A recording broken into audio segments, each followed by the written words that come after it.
Hello friends, मैं हूं सन्मय प्रकाश और आपका स्वागत है सरकारी जॉब न्यूज़ के करंट फॉर वीडियो में। कई महत्वपूर्ण टॉपिक हैं। एक तो ये देख रहे हैं एक नया रिकॉर्ड बना है 9वीं बार मुख्यमंत्री बनने का।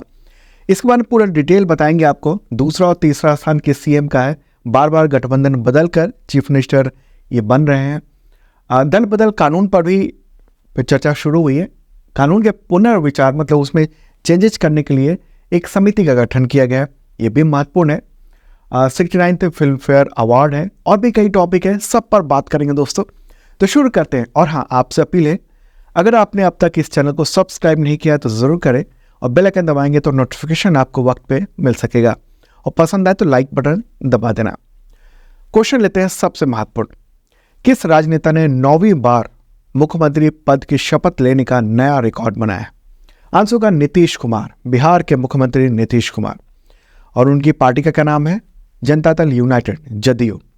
तो जदयू के अध्यक्ष भी हैं नीतीश कुमार। तो रिकॉर्ड 9वीं बार उन्होंने बिहार के मुख्यमंत्री पद की शपथ ली है। देश के एकमात्र ऐसे राजनेता हैं जिन्होंने इस मामले में अपना पिछला ही रिकॉर्ड तोड़ दिया है। बीजेपी के प्रदेश अध्यक्ष सम्राट चौधरी और वहाँ के नेता प्रतिपक्ष रह चुके विजय सिन्हा, तो उनको उप मुख्यमंत्री बनाया गया है। बिहार के गवर्नर हैं राजेंद्र विश्वनाथ अर्लेकर, तो उन्होंने पद और गोपनीयता की शपथ दिलाई है। और यहाँ मैं न्यूज़ भी दिखा देना चाहता हूँ, ठीक है।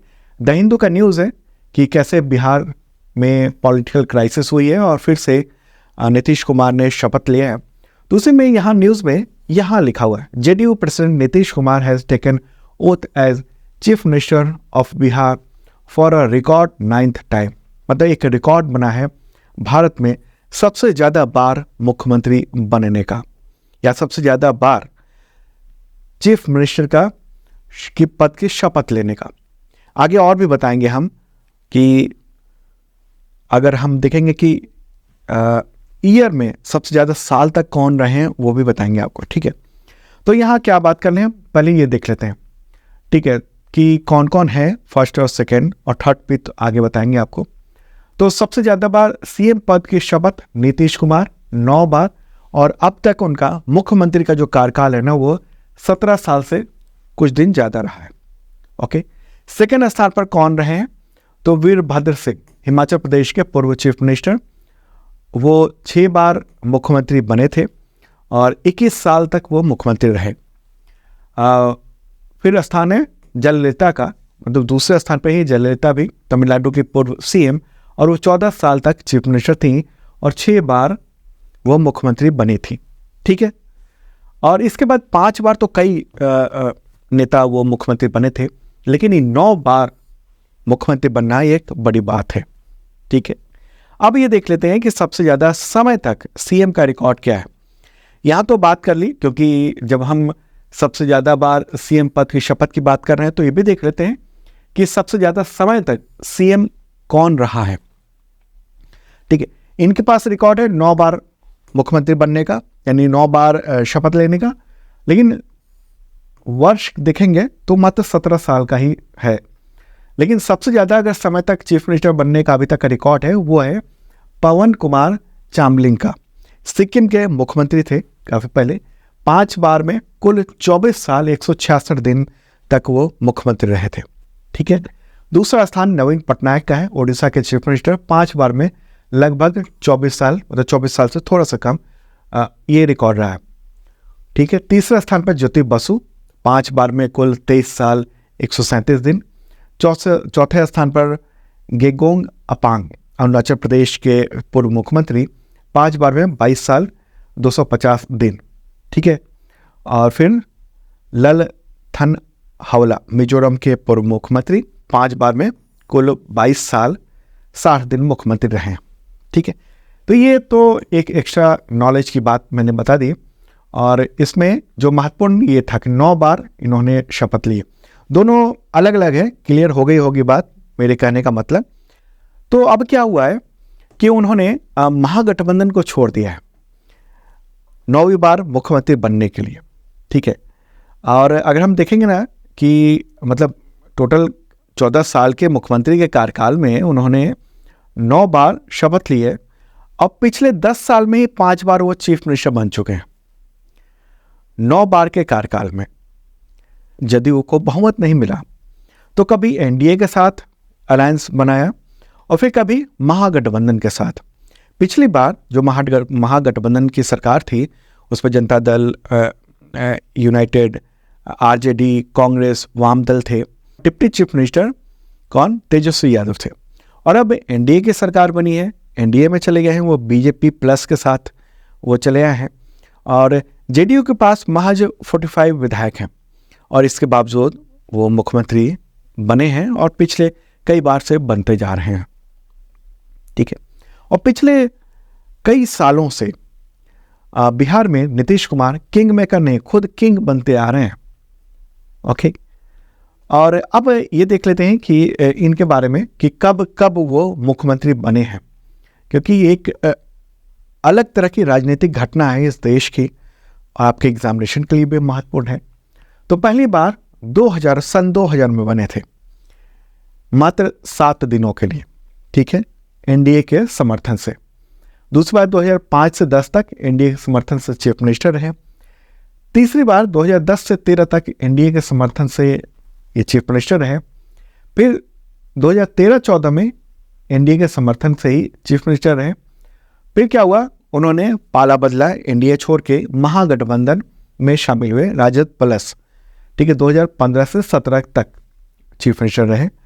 फिर 2017 से 2020 तक एनडीए के समर्थन से चीफ मिनिस्टर रहे। फिर 2020 से 22 तक फिर एनडीए के समर्थन में ये रहे, मतलब महागठबंधन से एनडीए में चले गए तो एनडीए के रहे। फिर उसके बाद महागठबंधन में आ गए और फिर अब हम लोग देख रहे हैं कि एनडीए का साथ उन्होंने ले लिया है। मतलब कभी एनडीए कभी महागठबंधन, ये उनका रहा है।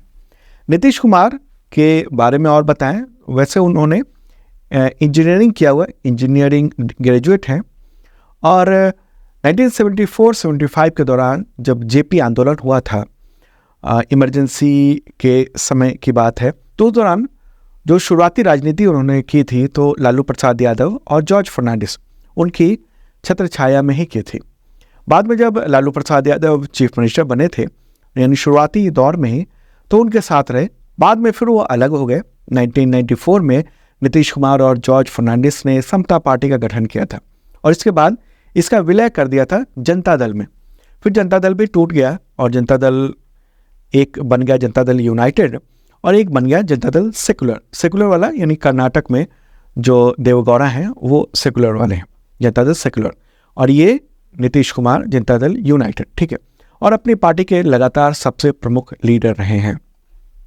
ओके, तो एक इम्पॉर्टेंट बात है कि वहाँ 9वीं बार कोई व्यक्ति मुख्यमंत्री के पद की शपथ ले रहा है, तो ये अपने आप में अलग तरीके की बात हो जाती है। ठीक है, महत्वपूर्ण बात थी, पूरी बात आपने समझी। अब चलते हैं नेक्स्ट क्वेश्चन पर, और दल बदल कानून को लेकर आपके मन में सवाल होगा कि इतना पाला बदलने पर क्या कोई कानून इनके अड़चन नहीं आता है? देखिए, अभी तक कोई कानून अड़चन नहीं आता है। आगे बढ़ते हैं, अगला क्वेश्चन लेते हैं, फिर और डिटेल बताएंगे आपको। क्वेश्चन होगा, दल बदल कानून पर पुनर्विचार के लिए लोकसभा अध्यक्ष, क्या नाम है उनका? ओम बिरला, तो उन्होंने किसकी अध्यक्षता में समिति बनाने का ऐलान किया है? आंसर होगा इसका राहुल नार्वेकर। क्या नाम है? राहुल नार्वेकर। और ये न्यूज़ देख रहे हैं आप, लोकसभा स्पीकर ने ये ऐलान किया है। स्पीकर अंग्रेजी में कहते हैं और लोकसभा के अध्यक्ष हिंदी में कहेंगे।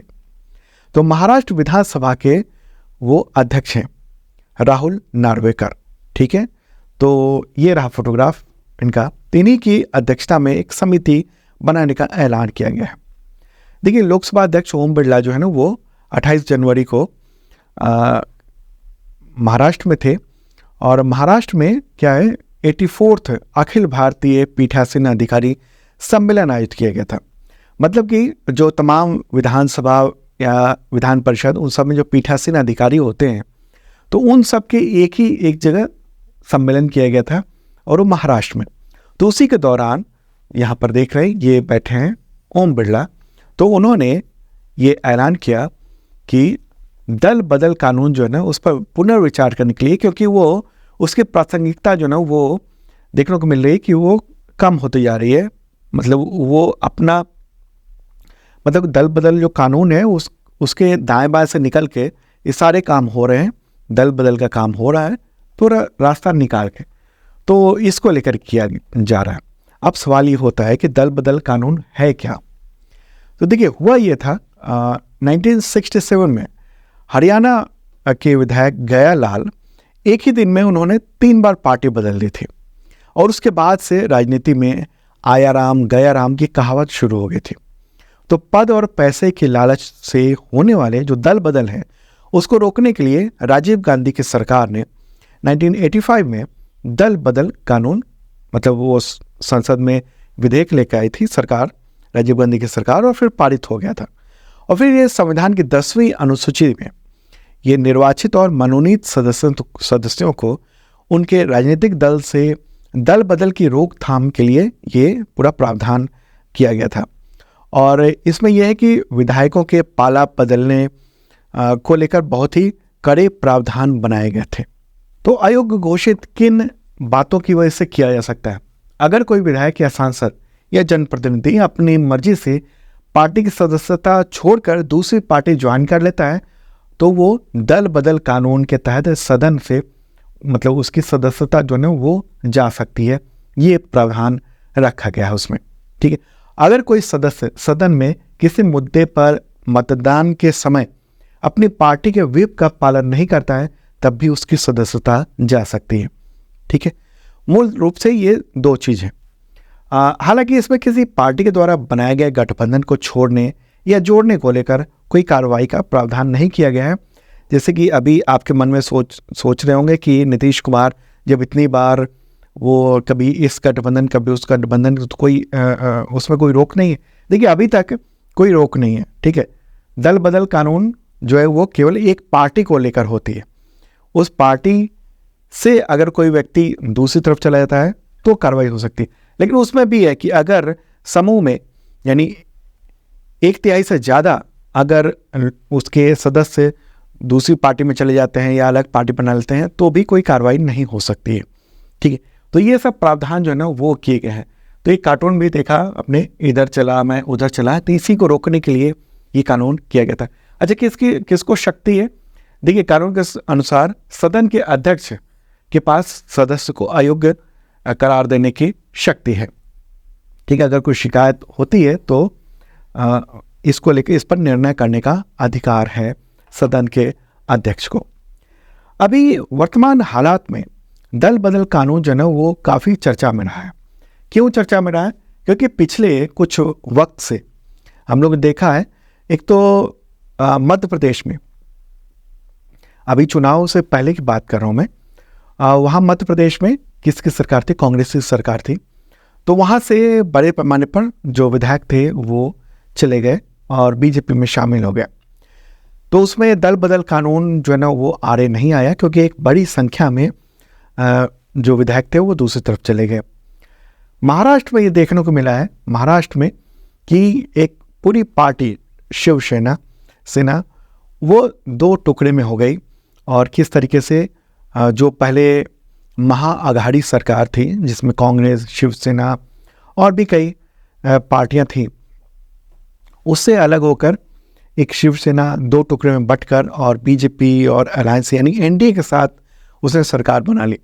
और इसको लेकर विधानसभा के अध्यक्ष के पास शिकायत पहुंची थी उद्धव ठाकरे के गुट के द्वारा। लेकिन जो राहुल नार्वेकर जो कि वहाँ के विधानसभा के अध्यक्ष हैं, तो उन्होंने ये फैसला सुना दिया कि इसमें दल बदल कानून का कोई उल्लंघन नहीं हुआ है।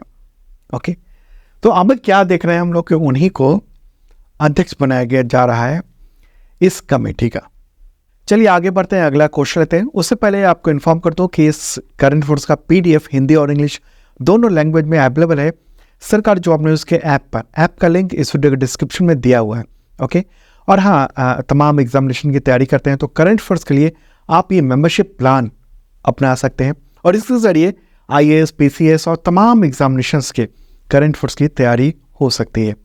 इसके ज़रिए मिलता क्या है आपको पिछले साल के 2 साल के करंट अफेयर्स का PDF मिल जाएंगे, पिछले 1 साल का वीडियो मिल जाएगा करंट अफेयर्स का, और अगले 1 साल तक यानी 365 दिनों तक करंट अफेयर्स के आपको PDF weekly, monthly, quarterly, yearly मिलेंगे, वीडियो मिलेगा, टेस्ट मिलेगा, mock test daily, weekly, monthly current affairs का। आज का भी टेस्ट अवेलेबल हो चुका है, देखिएगा ज़रूर ऐप पर। और तमाम एग्जामिनेशन के टेस्ट सीरीज भी होंगे। जैसे बेसिक मेंबरशिप प्लान है वो एसएससी लेवल के, पुलिस लेवल के, टीचर लेवल के एग्जामिनेशन के लिए है। ओके, दूसरा है जो आईएएस और पीसीएस लेवल के एग्जामिनेशन के लिए, तो उसमें तमाम राज्यों के जो पीसीएस एग्जामिनेशन है और यूपीएससी का जो सिविल सर्विस एग्जामिनेशन है, उस सब के टेस्ट सीरीज भी आपको मिल जाते हैं। तो देखिएगा जरूर इस वीडियो के डिस्क्रिप्शन में, आपके करंट अफेयर्स की तैयारी शानदार हो सकती है इसके जरिए। ओके, चलिए आगे बढ़ते हैं, अगला क्वेश्चन लेते हैं। रियलिटी शो बिग बॉस के 17वें सीजन के विजेता का नाम बताएं। कौन है विजेता? आंसर होगा Munawar Faruqui. Munawar Faruqui stand up comedian है और बिग बॉस 17 का खिताब जीत लिया उन्होंने। सलमान खान ने 28 जनवरी को उनके नाम का ऐलान किया। सेकंड स्थान पर कौन रहे? अभिषेक कुमार, वो रनर अप रहे। सेकंड स्थान पर रहे तो मुनव्वर फारूकी, उनको 50 लाख रुपए, एक कार और ट्रॉफी मिली है। मूल रूप से इंदौर के रहने वाले हैं वो। अगला क्वेश्चन, अब कुछ फिल्म फेयर से रिलेटेड क्वेश्चन लेते हैं। 69th फिल्म फेयर अवार्ड्स में बेस्ट फिल्म का खिताब किसे मिला है? आंसर होगा 12th फेल। क्या नाम है फिल्म का नाम? 12th fail. तो ये रहा फोटोग्राफ उसका, पोस्टर उसका। इस फिल्म के डायरेक्टर हैं विधु विनोद चोपड़ा। मुख्य भूमिका में एक्टर विक्रांत मैसी और एक्ट्रेस मेधा शंकर ने निभाई मुख्य भूमिका। ये जो फिल्म है वो आईपीएस अधिकारी डॉक्टर मनोज कुमार शर्मा की कहानी पर आधारित है और इसमें शर्मा और उनकी पत्नी श्रद्धा जोशी की जो रियल लाइफ स्ट्रगल है, लव और सक्सेस स्टोरी, इन सब के बारे में बताया गया है। ठीक है, चौथे प्रयास में वो आईपीएस बने थे। अगला क्वेश्चन लेते हैं। 69th फिल्म फेयर अवार्ड्स में बेस्ट एक्टर का खिताब के विजेता का नाम बताएं। ये खिताब जो है ना किसे मिला है? आंसर होगा रणबीर कपूर। क्यों मिला है? तो फिल्म एनिमल के लिए, एनिमल में जो उन्होंने भूमिका निभाई है उसके लिए बेस्ट एक्टर अवार्ड मिला है फिल्म फेयर का। ठीक है, अगला क्वेश्चन लेते हैं। 69th फिल्म फेयर अवार्ड्स में बेस्ट एक्ट्रेस का खिताब किसे मिला है? आंसर होगा आलिया भट्ट। किस फिल्म के लिए? तो फिल्म रानी, मतलब रॉकी और रानी की प्रेम कहानी, रॉकी और रानी की प्रेम कहानी, इस फिल्म के लिए आलिया भट्ट को बेस्ट एक्ट्रेस का खिताब मिला है। ठीक है, अगला क्वेश्चन लेते हैं। 69th फिल्म फेयर अवार्ड्स में बेस्ट डायरेक्टर का खिताब किसे मिला है? आंसर होगा विधु विनोद चोपड़ा। विधु विनोद चोपड़ा। फिल्म जो 12th फेल, ये जो फिल्म थी उसी के ये डायरेक्टर हैं। ठीक है, तो इस फिल्म के लिए उनको बेस्ट डायरेक्टर का खिताब मिला है। इंपॉर्टेंट बात है। अब एक बार देख लेते हैं तमाम जो अवार्ड्स हैं वो। जैसे बेस्ट फिल्म वो है 12th fail. Best actor Ranbir Kapoor, film animal में एक्टिंग के लिए। बेस्ट एक्ट्रेस आलिया भट्ट को खिताब मिला रॉकी और रानी की प्रेम कहानी के लिए। Best director Vidhu Vinod Chopra 12th fail film के लिए। Lifetime achievement award David Dhawan को मिला है डायरेक्टर का। ठीक है, बेस्ट डेब्यू एक्टर मेल का आदित्य रावल को मिला है फराज फिल्म के लिए।